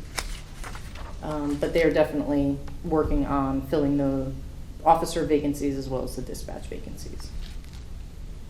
And there's really nothing else of note on the expenditure side. Page 4, state revenues, as I said, those are tracking as expected. The educational cost sharing, we did receive our final 25% in April, but we got it the last day of April, so it's just not, it wasn't booked at the time that I ran detail for this report, but we did receive it. So did I follow on excess cost reimbursement that Dr. Adley had been talking about the delta based on what was happening in Hartford, and that all died in the last couple days? That bill that was going to adjust that, I thought got tabled. No, they I don't know. actually passed it.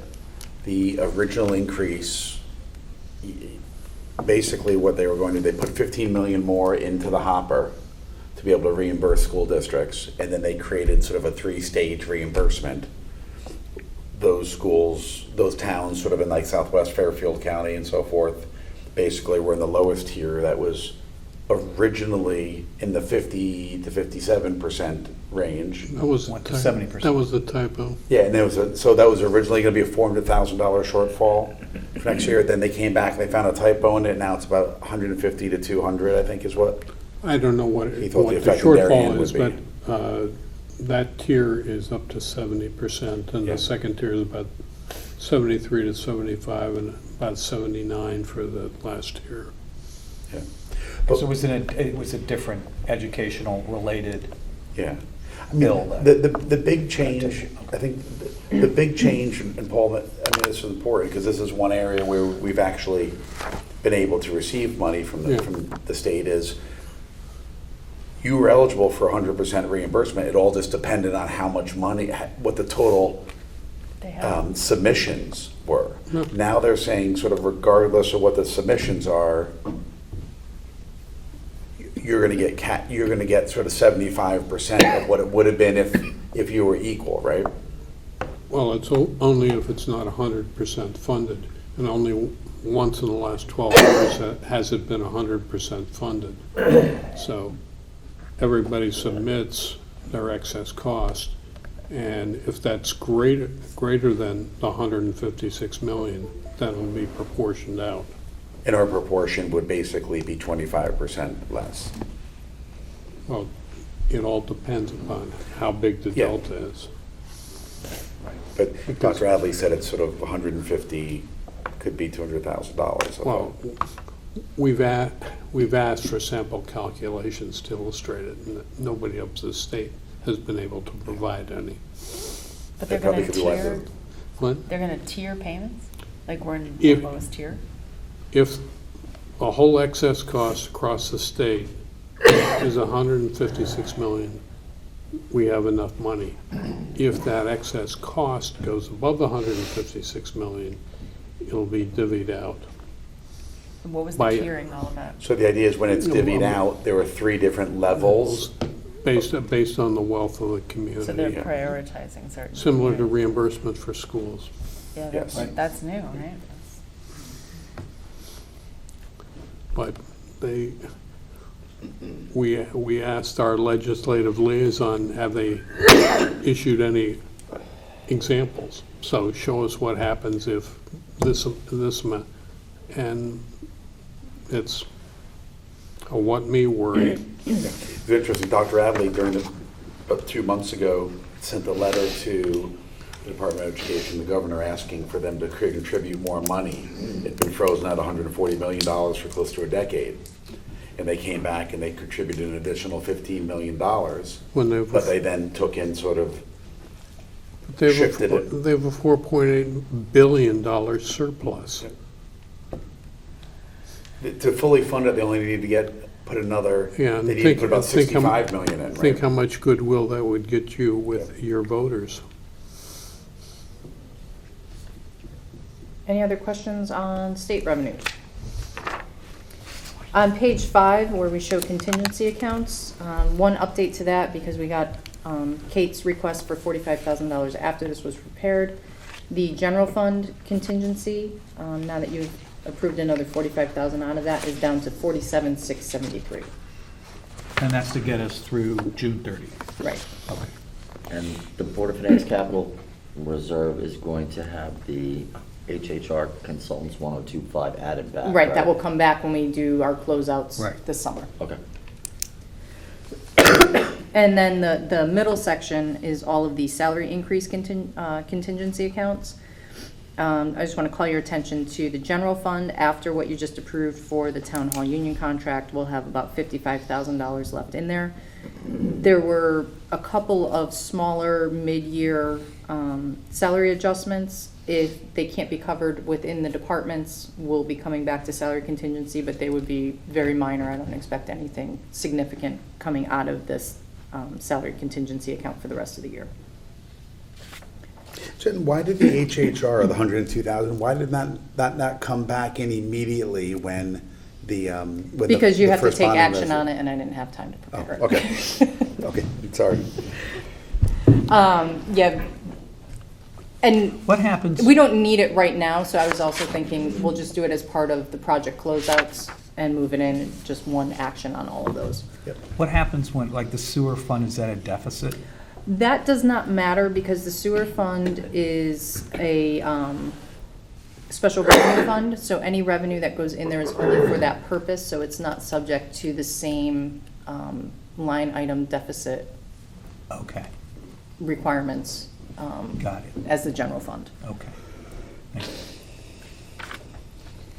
Page 6 and 7 show you the sewer fund and the parking fund. They are doing okay. We are keeping our eye on the parking fund. Permits were great. Pay stations are coming back a little bit. Ticket revenue is coming back a little bit. So we are keeping our eye on that. But right now, we're about breaking even when we factor in the budgeted transfer to capital that'll be done at the end of the year. Active bonded projects. Nothing really interesting on here because we just bonded, so we don't really have any significant deficits, cash deficits or anything, but we have added on here Hindley, Holmes, and Royle renovations. Those are on page 10 and 11, and those will be updated with the new amounts once it goes through the RTM. Jen, can I just ask for my education, the bond analysis that you showed for the HHR projects, that will only include the outstanding portions, right? So if there is unissued remaining availability, say for the Ox Ridge, even though we don't intend to use it, it's not included in that analysis. Right, that was only what is already outstanding and issued, plus what we're looking at adding on for HHR. Perfect. One on here, next month, what I will be sending to you is a rescission of unused authorization for completed projects. Most of them you don't see on here because they're complete, so we've taken them off the list, but it's really just clean up so that we don't have a lot of authorized but unissued hanging out there. One that will come off of this list, on page 10, the Holmes HVAC system design, $305,000. Board of Ed does not need that. So that will also get rescinded in the list that you see next month. And Jen, then- can I ask a question? On page 8, the Oxford Elementary School, to make sure we're reading this right, the total expenditures, the 63 is what our original appropriation was, right? Right. So, and when, on something like that, when does the state allow us to, or when can we actually cancel the excess? Is it when the... They will the keys are audit the handed over? project, and we would want to wait until after that audit is complete, because then they'll issue the final reimbursement amount, and we will know if there's any other piece that we need to issue to make ourselves whole. Got it.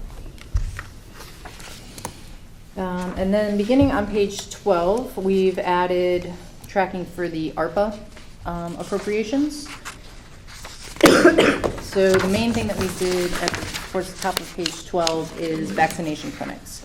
Those had been charged to the Public Health Department, and once this appropriation was effective, we were able to take those expenses out of the general fund and apply them to the ARPA grant. And those expenses, because they occurred prior to the end of March 2022, have already been reported to Treasury as our first year expenditures on ARPA.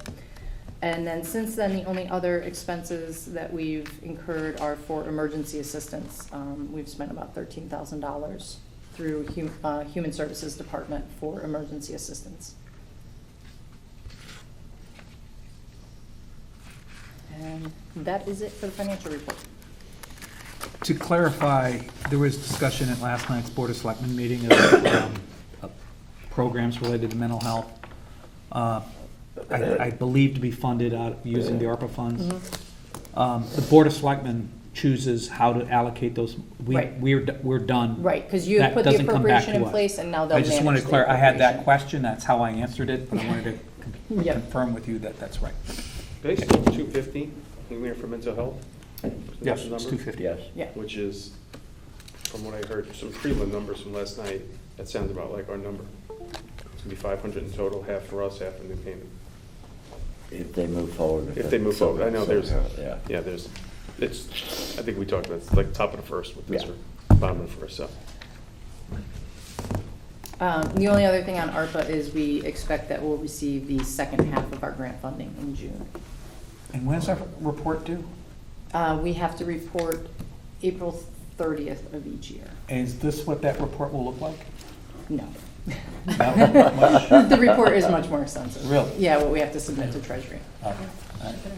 Hey, Jim, we don't have It's to the government. segregate that money, or do we just? Cash-wise, no. Yeah, we just put in the, like our general operating fund? Yeah, it's in our pooled cash account, and then it's just separated on the ledger. Okay. Because it's appropriated dollars, right? And Jen, do these expenditures, will they flow through will they report as a separate fund? Yes, So we they set won't- up, we established an ARPA fund when we got the first $3 million. So it is a fund listed as its own in the audit. So they won't increase our general fund sort of expenditures as we think about, okay. And is that the same for the Board of Ed? Do their expenditures flow through an independent fund, or is it flowing back through our general fund? They, I believe, I know that they were tracking them within their general fund. I think it's going through the general fund because they're incurring the expenses in the general fund, and then it's reimbursing them for that. And does that affect, so if it's flowing through the general fund into their budget, does that affect things like minimum budget calculations? No, because they're able to net down their expenses by the federal grants that they receive, whereas we would have to put it in on the revenue side. Got And it. so our expenses would be up. It really nets down because they can treat it as a reimbursement. That's good, thanks. And I'll double check. I'm pretty sure it's flowing through the general fund, but I'll just double check. But flowing through general fund as a revenue into against their budget, so not necessarily an expenditure. Right, they're spending, but then they're crediting when they receive, I believe, but I will confirm that.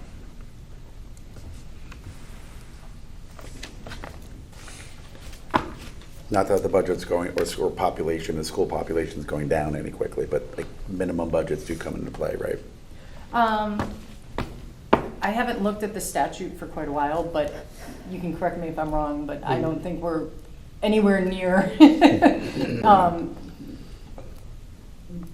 We're not in danger of not meeting the minimum budget requirement because our excess, or our educational cost sharing is not going up at all, but we are spending more on education. Some personal loan.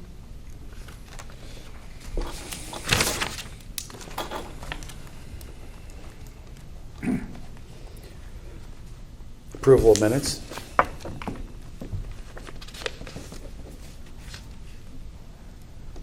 No changes. None here. No Any changes. comments? I'm still get working on the other ones. Is there a motion to approve the March 15th, 2022 minutes? Paul, first. David, seconds. All those in favor? Unanimous. Special assignments. I'll start off, nothing to say on the audit committee, given we just moved them for another year. David, I mean, we. Is there anything else you really want me to say? No. No?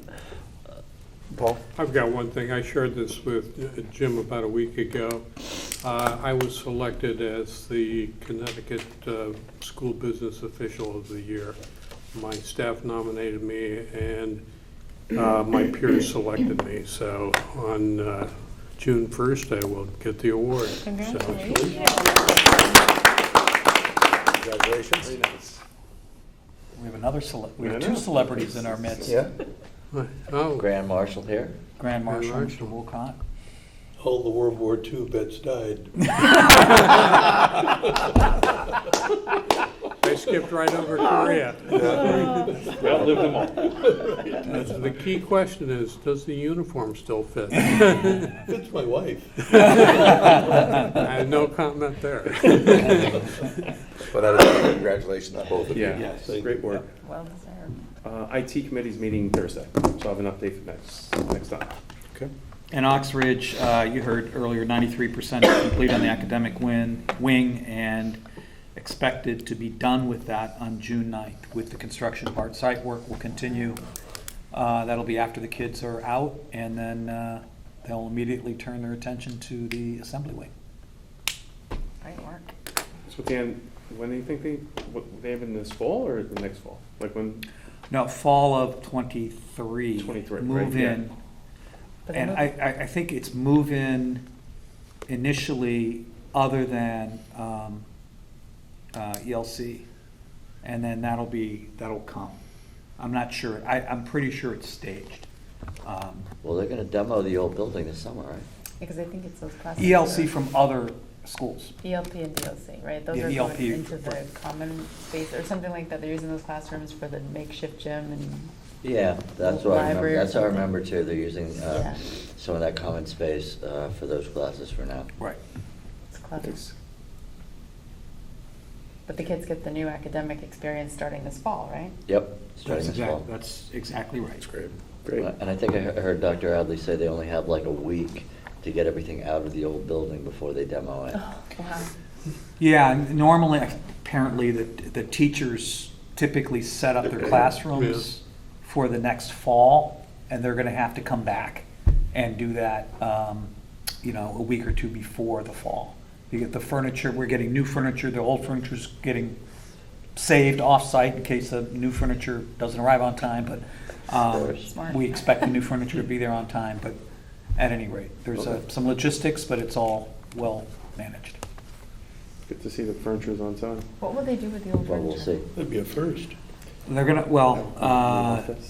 I think they'll sell it. July. Voted it 3 weeks ago.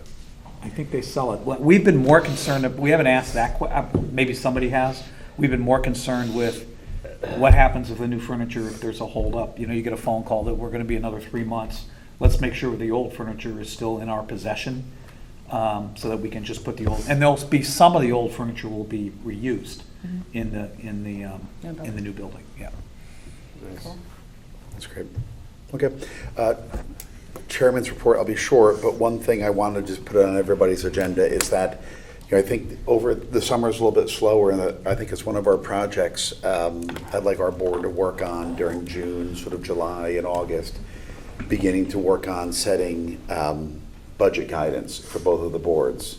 The last couple of years, I and before me, John, have delivered, general guidance in the second week of December. When in reality, at that time, the school budgets were already printed, and the Board of Selectmen budgets are well underway, sort of, in terms of making their way, or the administrator's budget is well underway. So I think what I want to do is, and I spoke to Jen about it, but I have a few ideas on different sets of data I want to look at in order to, bless you, begin to develop that. And I think we can use our meetings in June, July, and some of the work in between those in August to be able to provide something, in late August or the beginning of September. There's a couple big, at least on the Board of Ed side, that'll allow them to incorporate into what they're doing. There's a teacher contract negotiation, I think, that begins in, I think based on the calendar, I want to say like August or September. And so I think having that guidance out there for both boards earlier will be better. I think the more informed we can make that guidance and more reflective of, what we know about capital items that are coming down the line, what we know about sort of what's baked into contract increases and, required staff that we know that needs to be hired, like for example, on the town side, related to these building projects. The more we can incorporate in that and have a true sort of educated, the best possible guidance, I think that will be very helpful for them in beginning their budget processes. Yeah, because the last time we did the teacher negotiation, it was not the collaboration or check-in, Yeah. right, ahead of time, but we'll do that this time. Yeah, I'll also say, I spoke to Dr. Adley about it, the teacher contract negotiation. The state's moving around the schedule a little bit, but it'll probably start in early August in terms of the dates. And so the Teacher Negotiation Act, which is built into the Connecticut state statute, requires that the Board of Finance meet with the Board of Ed in an executive session to talk about the contract before they actually begin negotiations. So I'll be sending around to you probably later this week a calendar where I'm going to ask you to sort of mark out, I think some of your Thursdays and Fridays, when people might be available for either an evening and or afternoon meeting to meet with the Board of Ed. And what we'll do is we'll match up our schedules with theirs, and probably what'll be a 90 to an hour and a half to 2 hour meeting with them to go through ahead of that. Again, these are all things that are sort of baked into state statutes, meetings that are required to take place. And, Go ahead. no, separate topic. Is that what- Jen, is there any guidance, for lack of a better word, from like the Conference on Municipal Governments on how to set budget growth or different factors to take into consideration? Does anything like that exist to help us start framing this conversation, or? I can look through the resources and see what they have. It's so town or Yeah, government it's- specific, it'd be- but I'll look through the resources. The different see what they factors to have. take into consideration might be helpful. Yeah. Thank you. I was just gonna ask, did we ever decide or did we table the idea of putting together a building committee for fire apparatus? There's currently like an emergency services study that's going on, looking at sort of police, fire, and EMS in town, and sort of looking at overall how we deliver those services and so forth. And so I think we'll know more about that in the coming weeks or months. And I think in connection with that is probably when it makes most sense to formalize, someone on our board and our Board of Selectmen to kind of more formally work on these recurring trucks. So TBD on that. Jim, the one thought I had as we were going through this whole budget thing was that when we were running for this office, we had to jot down all of the things we would think about if we were thinking about capital improvements and all the different factors that ought to enter into that. And I'm not in any way arguing with the direction that they're going, but should the record show that in fact they looked for rehabs, they looked for used equipment, et cetera, so that in fact we have covered the bases and can rest comfortable on the idea of building brand new trucks. Well, I think that's all part of, formalizing a committee and a process by which how they go about deciding when it's a time to replace things and usefulness. But I think those are all important pieces. It's a lot of, like schools, those are some of our biggest equipment purchases, so. Similarly, when we were looking at the Crimmins Road acquisition, I think we requested that the town come up with a policy regarding when it makes sense for the town to acquire that property and when it doesn't. Are you aware of any progress on that front? So I did. I know there are a few projects that are underway, and I know they're working with the consultant we hired, and I do think in connection with the discussions they're having with some residents in terms of a couple lifting projects and a potential sort of demolition and or sale project. I know that Monica and Kate are looking at that now. So, Great. And I expect we'll hear. We should hear some news in the future, near future. So that's it for mine. Any other business? Anybody want to adjourn? Make that motion? Dan? Rob, second. All in favor? Thanks. Jen, thank you. You're welcome. I have budget books for people who want it.